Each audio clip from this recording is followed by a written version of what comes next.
সুপ্রিয় নবম দশম শ্রেণীর শিক্ষার্থীবৃন্দ, তোমাদের সবাইকে আমার অনলাইন ক্লাসে স্বাগতম। আশা করি সকলে সুস্থ এবং নিরাপদে আছো। আজকে আমি আবারও তোমাদের সামনে হাজির হয়েছি একটি সমষ্টি বর্গের সমষ্টি নির্ণয়ের সূত্র নিয়ে। সেটি হচ্ছে অধ্যায় 13-এর সসীম দ্বারা। আশা করি তোমরা সকলেই আমার এই পাঠটি মনোযোগ সহকারে দেখবে এবং বোঝার চেষ্টা করবে। সেটি হচ্ছে যে পাঠটি নিয়ে আলোচনা করছি সেটা হচ্ছে প্রথম n সংখ্যক স্বাভাবিক সংখ্যার বর্গের সমষ্টির সূত্র নির্ণয়। আজকে এটি কিভাবে সূত্রটা প্রমাণ করতে হয় শুরুতে আমি সেটি দেখাবো, তারপরে তোমরা এই সূত্রের আলোকে বিভিন্ন ধরনের গাণিতিক সমস্যার সমাধান করতে পারবে। তো শুরুতে দেখি প্রথম n সংখ্যক স্বাভাবিক সংখ্যার সমষ্টি নির্ণয়। আমরা সেই সমষ্টিটা Sn দ্বারা প্রকাশ করতে পারি। আমরা সেটি লিখি। মনে করি প্রথম n সংখ্যক স্বাভাবিক সংখ্যার বর্গের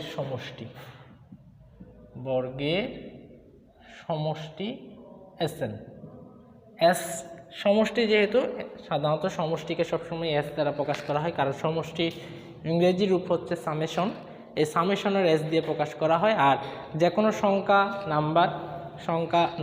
সংখ্যাকে সাধারণত n দ্বারা প্রকাশ করা হয়, সেহেতু আমরা Sn দ্বারা প্রকাশ করতে পারি।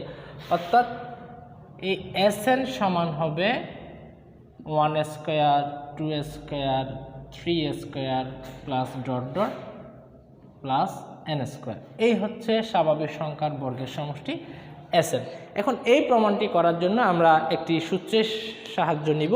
সেই সূত্রটি হচ্ছে a - b হোল কিউবের সূত্র। আমরা এই a - b হোল কিউবের সূত্রটাকে আমরা r-1 দ্বারা প্রকাশ করতে পারি। আমরা জানি, লিখি এটা, আমরা জানি r-1 হোল কিউব।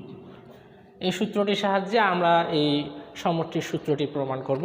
তাহলে r-1 হোল কিউবের সূত্র আমরা জানি, এটা r cube minus 3r square plus 3r - 1। এটা আমরা লিখলাম। এখন এই প্রমাণটি করার জন্য আমি এই অংশটি ডান পাশ থেকে বাম পাশে নিয়ে আসব।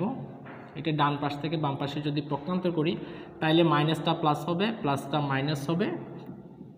আর এখানে আর কিউব আছে। এই বাম পাশের r-1 হোল কিউব অংশটি আমি এবার ডান পাশে নিয়ে যাই। ডান পাশে নিয়ে গেলে হয় r-1 হোল কিউব।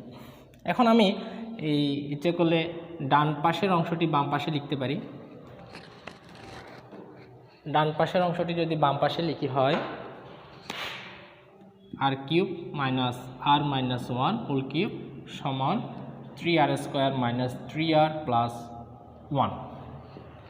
এখন দেখো, এটি একটি কিন্তু অবেদ। এটিকে আমরা সমীকরণও বলতে পারি।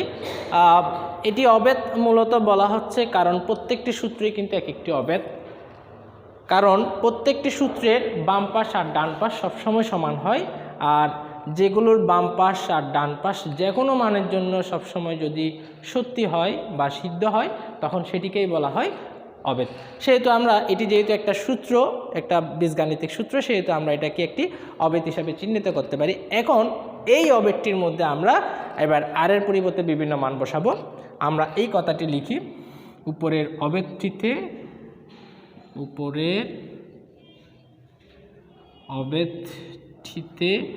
r equal to 1 2 3 dot dot n ইত্যাদি বসিয়ে পাই।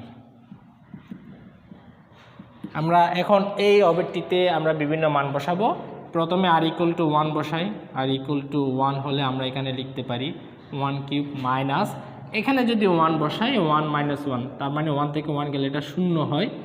তাহলে 0 cube equal to 3 1 square minus 3 into 1 plus 1।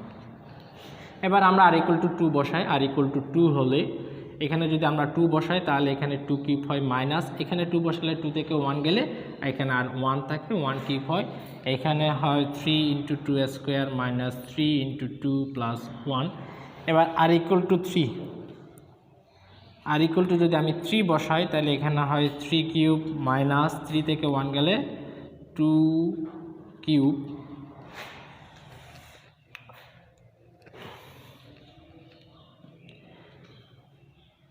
এখানে হয় 2 কিউব ইকুয়াল টু এখানে 3 into 3 square minus 3 into 3 plus 1।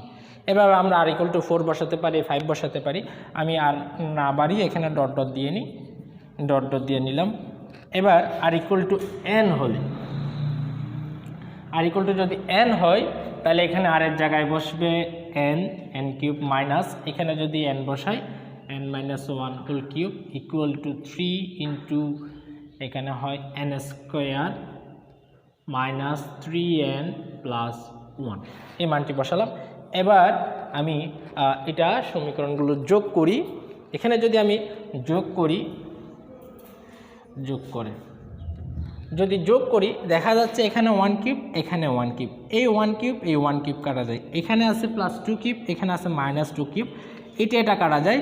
ঠিক তদ্রুপভাবে এখানে প্লাস 3 কিউব, আমি যদি এখানে আর ইকুয়াল টু 4 মানটা নিতাম তাহলে এখানেও ঠিক মাইনাস 3 কিউব আসতো, তখন এটার সাথে এটা কাটা যেত। তাহলে আমরা এখানে দেখতে পাচ্ছি এই কোনায় কোনায় মানগুলো কাটা যাচ্ছে, এদিকের মানগুলো কাটা যাচ্ছে। ঠিক তদ্রুপভাবে এটা এর আগের মানের সাথে কাটা যাবে, কোনায় কোনায় এই মানটাও কাটা যাবে। যদি এই মানটাও কাটা যায় তাহলে আর এখানে অবশিষ্ট থাকে শুধু n কিউব, আর এখানে থাকে 0 0 কিউব। তাহলে 0 কিউব মানে তো 0, এটা আমাদের দিতে হচ্ছে না, আমরা এটা বাদ দিই, এটা ওমিট করলে এখানে আর শুধু বাম পাশে n কিউব থাকে। এবার আমরা ডান পাশের মধ্যে যাই, ডান পাশের মধ্যে এখানে প্রত্যেকটা জায়গায় দেখা যাচ্ছে 3টা কমন।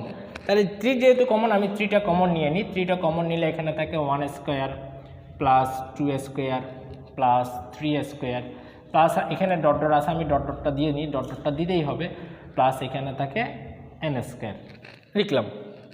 এবার মাইনাস এখানে ঠিক তদ্রুপ এখানে 3 ইন্টু 1 3 ইন্টু 2 3 ইন্টু 3, এখানেও 3টা কমন, তার সামনে একটা মাইনাস আছে, প্রত্যেকটা জায়গায় মাইনাস আছে, মাইনাসটাও কমন, আমি মাইনাস 6 কমন নিলাম, মাইনাস 3 কমন নিলাম।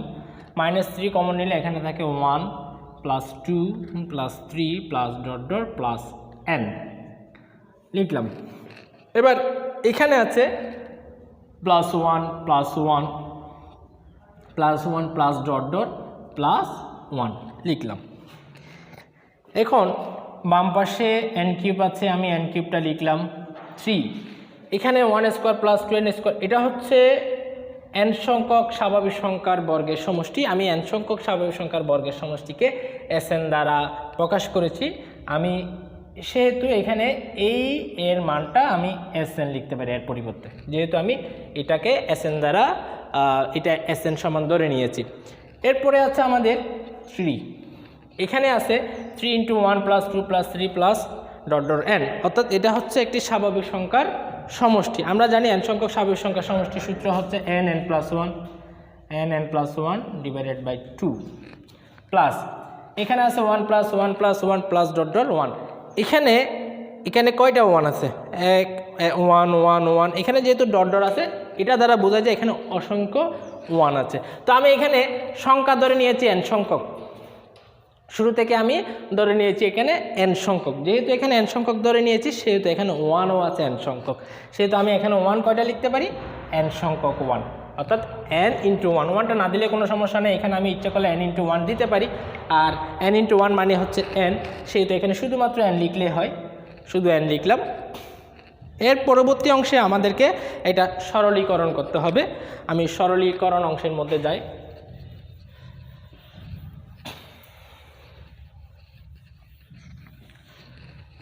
সরলীকরণ করার জন্য এখানে Snগুলোকে Sn যেটাতে আছে আমি সেটি এক পাশে লিখবো, বাকিগুলোকে এক পাশে নিয়ে যাই। এখানে n কিউব লিখি, এখানে মাইনাস আছে, মাইনাসটা বাম পাশে আসলে প্লাস হবে, এখানে 2 নিচে 2, উপরে আছে 3 n প্লাস 1, আর এখানে প্লাস n আছে, এটা মাইনাস n হবে, ইকুয়াল টু 3Sn লিখলাম। এখানে লসাগু করি, লসাগু করলে হয় 2n কিউব, 3 দিয়ে এখানে গুণ করে নিই, 3 দিয়ে গুণ করলে হয় 3n square plus 3n minus 2 দিয়ে nকে গুণ করলে 2n ইকুয়াল টু 3Sn লিখলাম। এখন আমি এই ডান পাশেরটা বাম পাশে লিখি 3Sn ইকুয়াল টু 2, এখানে আছে 2n cube plus 3n square plus এখানে 3টা n থেকে 2টা n যদি বিয়োগ করি তাহলে আর থাকে শুধুমাত্র n, আমি nটা লিখলাম।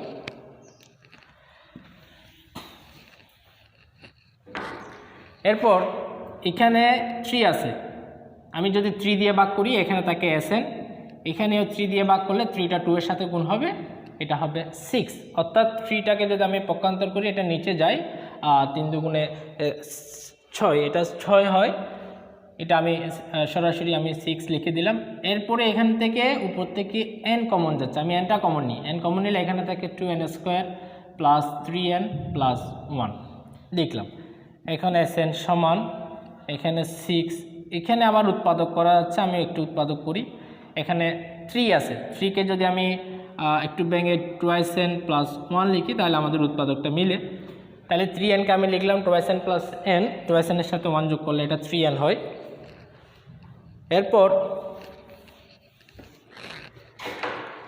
এখানে Sn সমান আমি আবার লিখলাম 6n, এই অংশ থেকে প্রথম দুইটা অংশ থেকে 2n কমন যাচ্ছে, কমন নিলে এখানে থাকে n প্লাস 1, আর পরবর্তী এটা থেকে 1 কমন যাচ্ছে, 1 কমন নিলে n প্লাস 1 হয়।